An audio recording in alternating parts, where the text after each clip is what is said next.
రోజు 1000 కమలాలతో శివలింగానికి అర్చన చెయ్యాలని నియమం పెట్టుకున్నాడు.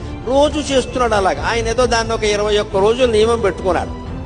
20 రోజులు సాగింది. శివుడు ఊరుకుంటాడా? విష్ణువైనా సరే పరీక్షే.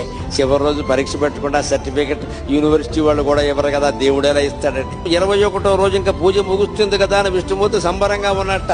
రోజు చెరువులో 1100 కమలాలు పైన పోస్తున్నా, నేను 1000 పోస్తున్నాను, బాగున్నాం చూసి అంచేత అలా అని పెడితే ఆ వేళ ఆశ్చర్యకరంగా 999 పూసాయి. ఎంత వెతికినా 1000 కమలం కనపడలేదు.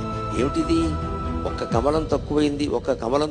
ఈ కమలం ఎక్కడి నుంచి తేవాలి అనుకుంటే ఆయనకి ఏమొచ్చిందంటే, నన్ను అందరూ కమలాక్షుడు అంటారు కదా, నా కళ్ళు కమలాలే కదా, కమలం తక్కువైతే ఏమైంది, ఇంకోటి తక్కువైనా పర్వాలేదు, నాకు 2 కళ్ళు ఉన్నాయి కదా అని ఒక కన్ను బాణంతో తీసి శివుడు పాదాల ముందు పెట్టాడమ్మా. అది విష్ణువు యొక్క భక్త కన్నప్పెంతో విష్ణువంతి.